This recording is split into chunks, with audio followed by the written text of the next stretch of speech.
Сайн байцгаана уу? Зооны мэдээ сони энэ 7 хоногийн таймыг сэтгүүлч Бацаахан сэтгүүлч Бэм хажиднаар хүрэхэд бэлэн болоод байна. За энэ 7 хоногийн хувьд бас одоо алдарт эхчүүд маань одонгоо гардаад тэгсэн нэлээ завгүй ийм 7 хоног болж өрнөлөө шүү дээ. Чиний хувьд бас одоо Мяти 70 жилийн ойн арга хэмжээг сурвалжилсан байгаа шүү дээ. Энэ талаараа ярихгүй юу? За энэ 7 хоногт бол одоо олон үйл явдал өрнөсний нэг онцлог нь бол Мят компани 70 жилийн арга хэмжээ байгаа. За тэгээд 70 жилийн ойгоо Мят компани тохиолдуулаад одоо компанидаа олон жил ажиллаж хөдөлмөрлсөн энэ одоо нисгэгч эрхмүүдийг бол гавьяат нисгэгчээр шагнаж урамшуулсан. За мөн алтан газууд ингээд шагналаа бол өгсөн. За тэгээд 100-ны мэдээ сонин бас энэ үйл явдлыг тохиолдуулан амьдралын тойрог буландаа Монголын одоо үндэсний агаарын тээвэрлэгч Мят компани гавьяат нисгэгч цодлыг хүртээд байгаа Ганбаатар нисгэгчийг урьж бас түүний амьдралын сонирхолтой түүхээр бол аялсан байгаа. За тэгээд Ганбаатар нисгэгчийн хувьд бол одоо 5 настайгаас эхэлж ер нь бол ниссэн ингээд тэнгэртүүлсэн юм гавьяат нисгэгч хүн байгаа. За Ганбаатаргоогоос гадна бас одоо гавьяат нисгэгч цолоор Нямсайхан нисгэгч бол бас гавьяат нисгэгч цол хүртсэн. За мөн үйлчлэгээний гавьяат ажилтан цолоор инх цэцэг нар бол шагнагдсан юм байгаа. За манай 100-ны мэдээ сонин даваа гарагийн одоо улс төр нүрдээ аны одоо жинхэнэ лидер нь цогт гэрлөө баяр цогтуу гэдэг нийтлэлийг ерөнхийдөө онцлсан байгаа. Ардчлан намын хувьд одоо намын дүрмээ шинчилсэн ерөнхийдөө нээлттэй нам болсон гэдгийг бол зарласан байгаа шүү дээ. Тэгээд үндэсний бодлогын хороогоо хуралдуулаад ямар ч байсан ерөнхий нарийн бичгийн дараагаар баяр цогтыг бол томилоод байгаа. За тэгээд энэ удаагийн энэ томилгоо нь бол ардчилсан намын хувьд бол маш чухал. За өмнөх сонгуулиудад ерөнхий нарийн бичгийн дарган дандаа одоо үүрэг гүйцэтгэгч байсан бол энэ удаа яг алавчаад баяр цогт одоо намын гинсекээр ажиллахаар болсон. За одоо ардчилсан намд одоо ямар үйл явдал өрнөх вэ гэхээр намын дарга нь бол цогт гэрэл. За цогт гэрлийн хувьд бол улсын хурлтдах ардчилсан намын бүлгийн даргаараа мөн ажилладаг.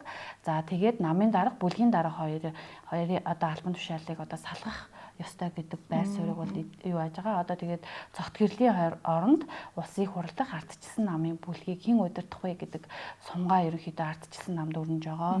За тэгээд ерөнхийдөө энэ сумгаанд болохоор Тэмүүжин улсын хурлын гишүүн Тэмүүжин төвшин нарын нэр яригдж байгаа. Тэгэхээр одоо ирэх өдрүүдэд ардчилсан намын улсын хурлдах бүлгийн дарга хэн болох вэ гэдэг асуудал бол улс төрийн хүрээнд бас нэлээд яригдана. За тэгээд үүнийгээ дагаад бас ер нь ардчилсан намын одоо жинхэнэ лидер нь цогт гэрэл юм уу эсвэл баяр цогт юм уу гэдэг асуудал бас яригдах нэ гэдгийг манайх улс төрийн нүрэндээ бас онцлсан байгаа. Тэрийг 100-ны мэдээ сони 2 дугаар нүрээс унших боломжтой.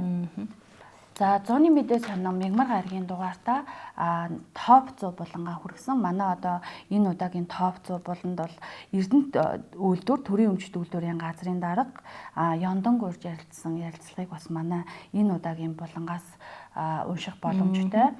За мөн чиний хувьд одоо нөгөө хүүхдийн цахим хэрэглээ Монгол улсад ер нь ямар байгаа те одоо олон улсад ямар байгаа гэдэгтээ бас нийтлэл хүргэсэн шүү дээ те энэ талаараа бас ярил. За бид тэд булангаараа одоо бид хүүхдийн цахим хэрэглээ нь ер нь бол Монголд болон бусад улс орнуудад ямар байгаа мэй гэдэг Мягмар гарагийн дугаартаа хүргэсэн.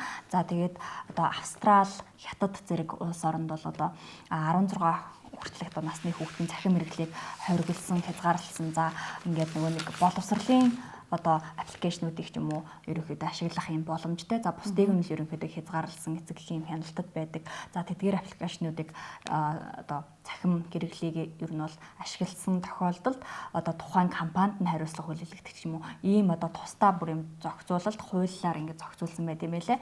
Зарим манай улсын хувьд бол тусдаа зохицуулсан хууль байхгүй хэдэн ийм журмаар ер нь бол яг зохицуулагддаг. Гэхдээ тэр нь бол бас яг ийм бодиттой хэрэгжиж байгаа нь бол бас ховор байгаа нь нийгэмд гарч байгаа захим хэрэглээтэй холбоотой асуудлуудаас бас ажиглагдаж байгаа байх.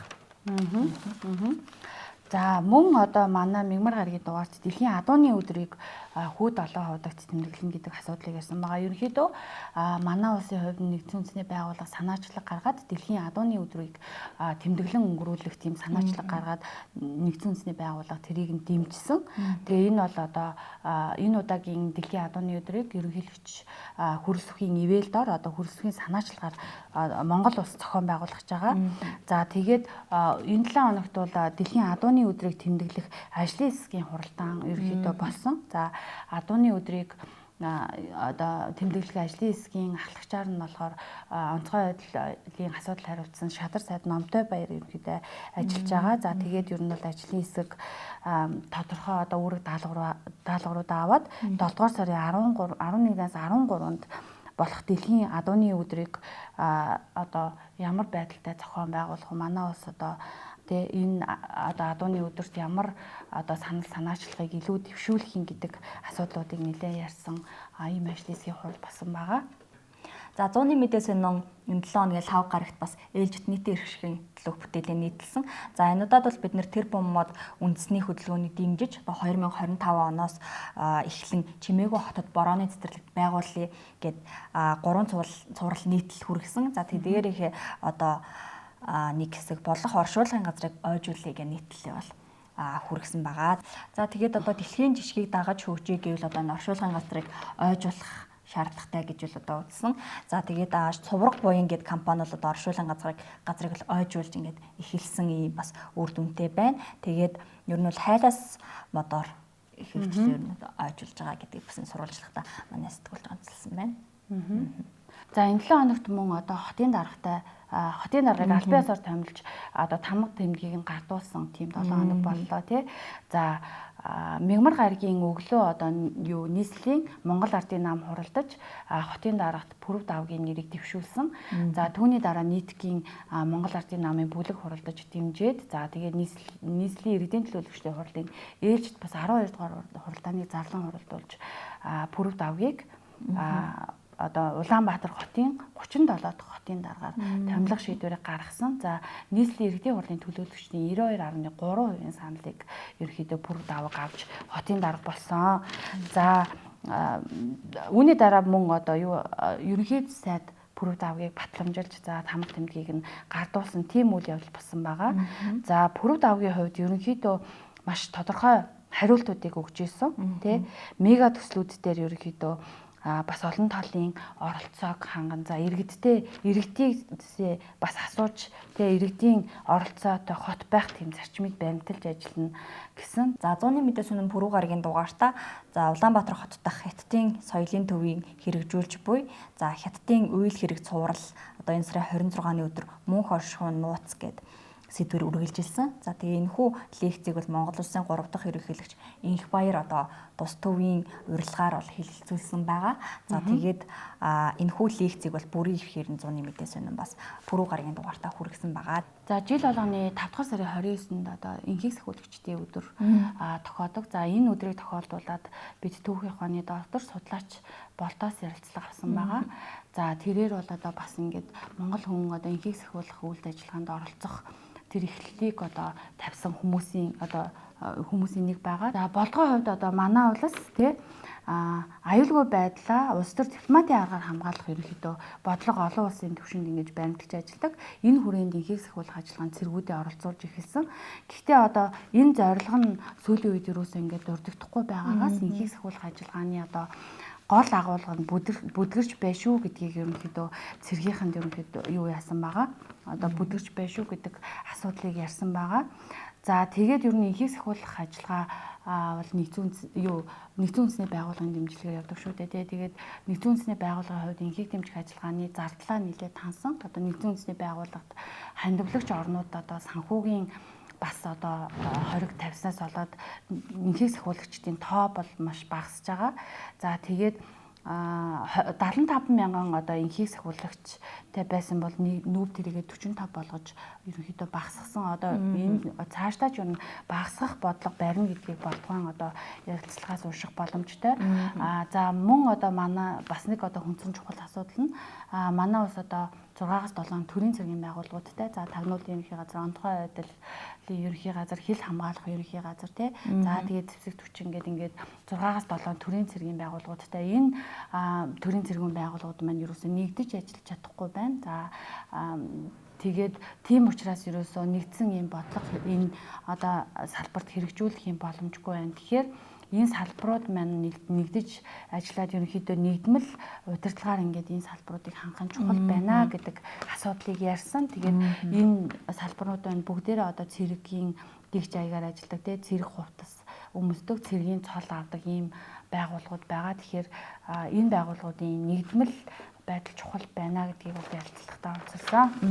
За зууны мэдээ сонин Баасан гарагийн дугаартаа гэр бүл хөдөлмөр нийгмийн хамгааллын сайд Бикер сайдаас дэлгэрэнгүй ярилцлага авч нийтэлсэн. За одоо ингээд одоо олон улсын хүүхдийг хамгаалах эрхийн өдөр тохиогч байгаа учраас одоо бид салбарын сайдаас нь ерөнхийдөө энэ хүүхэд хамгааллын бодлого, за тэгээ гэр бүлийн бодлого, за цаашлаад тэтгэвэр тэтгэмжийн бодлого нь ерөнхийдөө яаж явах юм бэ, яаж шийдэгдэх юм бэ, ямар одоо дүр зургаар харж одоо сайдын хувьд ямар бодлого төвшүүлж ажиллаж байгаа вэ гэдгийг бол бид дэлгэрэнгүй ярилцсан байгаа. За мөн одоо Баасан гарагийн Пүрэв гарагийн улсын хурлын чуулганаар нэгэн одоо чухал асуудлыг хэлсэн.